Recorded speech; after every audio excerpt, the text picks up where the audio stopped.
All right, guys, it's always awesome when Justin over at Monta sends in a new watch for me to check out. So, big thanks to Monta and Justin specifically for hitting me up and sending over another new model. This is the recently released Monta Atlas. So, very similar to the Triumph, but this one has a GMT movement. This has the Sellita SW330 in it, and it is, the top grade one, so it's going to be plus or minus 5 seconds, I believe. I'll put a time grapher at the very end of the video, or at the very end, or right before the bloom. It'll be at the very end. So, but there are some changes, and I was watching Mark over at the Average Bros video because he still has a Triumph, and he did a comparison. So, although it's extremely similar in size and everything like that, there is some subtle changes. The one main thing he pointed out, and I'll put a link to his video in the description, is the overall case shape. For one, the way the lugs come down, this is a totally different shape than the Triumph.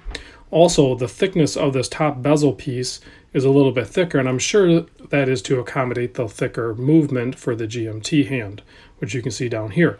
And they also did the GMT movement, or GMT hand, the same way they did in their SkyQuest, I believe it is, where it kind of, I don't know if you can see this, but you can see it kind of elevates up. So what happens is the hour hand clears that, but then it's at the same plane or near the same plane as the minute hand. Just kind of a neat feature. So you can see on this dial here, this is the charcoal dial, which is an amazing dial versus having like a full black one. But also, what you're maybe not recognizing versus the Triumph is you don't have your numbers on the dial. So again, check out Mark's video because it shows the difference side by side. It shows the Triumph and the Atlas. I think even in my video I did from the Triumph originally, Bruce had mocked up a picture of it minus the numbers for a certain amount. So here it is, guys, for everyone that was complaining or expressed dislike for the numbers on the dial. Here it is.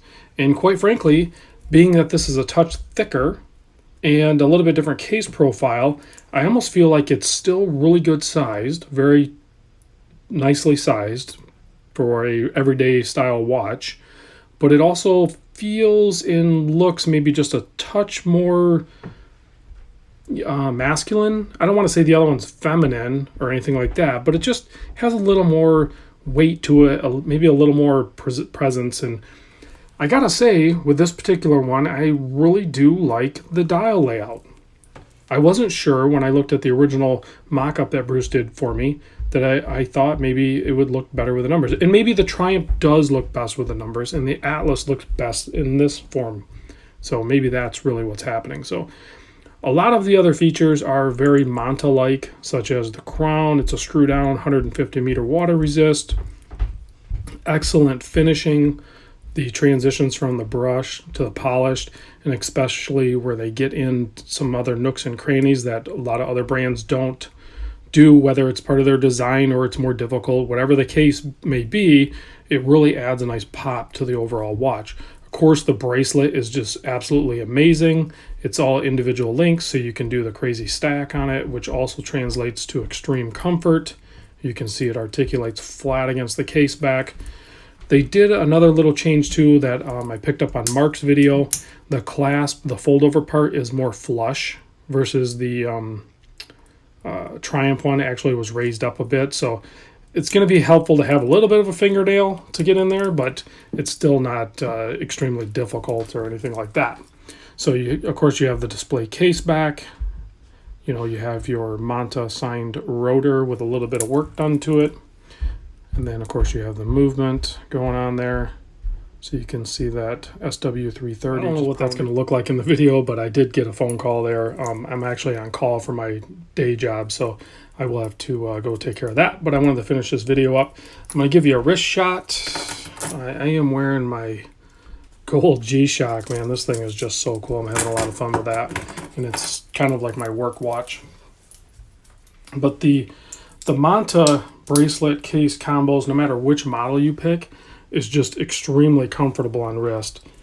And you can see there on my 7.25 inch wrist, it's gonna fit most wrist size, but it certainly works well on my wrist. And I can notice, it's subtle, but I can notice that extra thickness of the watch, and it just feels good. Like it's a good thing that they did. Sorry about bumping the table there. So the case size on this thing is 38.8 millimeter. I measured it. I know I'm going to put a link to the Monta website so you can check out all their specs there, but I'm telling you the specs I just measured with this guy, and I always zero it before I go. So 38.8 case width, 47.3 lug to lug. It's only 10.4 millimeter thick. I don't remember what the Triumph was, but I know it was a little bit thinner. And even at 10.4, that's still really thin, but it wears good. It has a nice little bit of weight to it, a little extra thickness, no big deal there. But 20 mil lug width here, and it has a nice drastic taper down to 16 mil, 18 millimeter wide clasp. So really good numbers, really good fitment and everything. 4 micro adjust, easily to adjust, with a paper clip, or I use like a little thumb push pin thing, not the one that you can actually grab. I always carry one of those around, so pretty easy to adjust. Just take your time and do it carefully. If you don't have a regular tool or something, you can usually find something to adjust it if you need to. But overall, just an amazing watch. You got your date complication, you have your GMT hand, and then you have your hack and wind, all that good stuff. You guys know the routine with these watches. If you're watching this, you pretty much know. I don't need to go through it all, but what the heck? I got time, you got time, right? So there's your GMT hand, and now it's with the Sellita SW330 movement, that hand's only going to go forward. So when you spin the crown backwards, that's actually going to be your date change. And then, of course, you have your hack. Oh, it didn't hack. So maybe this movement doesn't hack? I thought it did. So this is a prototype. Maybe there's something weird going on with it. I really thought it hacked. But so there's your hour and minute hand rotation. But you can see that second hand just keeps spinning. Interesting. So I'm pretty sure this is a prototype. I'm fairly certain this movement hacks, because the SW330 is very similar to the ETA 2893 as far as my research shows. So very nice looking watch, and we can do a lume check now, and then I'll close you guys out with that time graph. Also the price I didn't mention, $1,615. So you're going to have a really nice BGW9 lume application. I believe that's the formula they used. Excellent, heavy, glows great, and it's going to last a long time. So, all right, guys, thanks for watching. Big thanks to Monta, Justin. Thanks for lending in another watch. I appreciate it. I'll see you guys on the next video.